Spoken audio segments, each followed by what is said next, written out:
Clark. Speaker, my question is to the Prime Minister. Prime Minister, it's 20 years since the invasion of Iraq on the basis of the preposterous lie that Saddam Hussein possessed an immense arsenal of weapons of mass destruction and was cooperating with al-Qaida. Prime Minister, will you help prevent such unconscionable disasters in future by bringing Australia into line with countries like the US, the UK, France, Germany and the Netherlands, where declaring war is the prerogative of the Parliament, not the Prime Minister? The call to the Prime Minister. Order. I thank the member for Clark for his question and for his consistent advocacy on national security issues. And of course, he had a career as well in the intelligence community. Decisions about war and deployment of Australian forces are among the most serious that any government can make. And I've made clear my own view that parliamentarians should be given the chance to express their views following a cabinet decision to go to war. We have referred the issue to an inquiry now being conducted by the Joint Standing Committee on Foreign Affairs, Defence and Trade.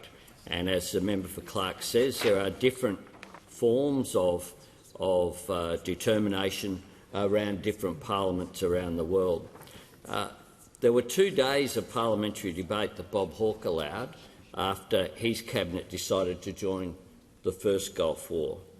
But he's right to say that 20 years on from the Iraq War, we can all reflect on the many tragedies of that conflict and its ongoing effects. Our thoughts are with the people of Iraq as well as the Iraqi community here in Australia, some of whom fled that conflict. Our thoughts are also with the men and women of the Australian Defence Force. They obey appropriately the instructions of the government of the day. And even though Labor opposed that intervention, Simon Crean, I think courageously, went and visited, farewelled the troops to make it very clear that he opposed the government decision, but he supported them, as we must always do in this parliament. I want to conclude by saying that I acknowledge the brave contribution and sacrifices that were made by the ADF and civilian personnel who conducted or supported operations in Iraq.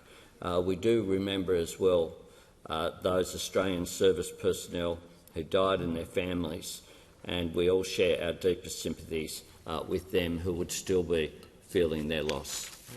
And on indulgence.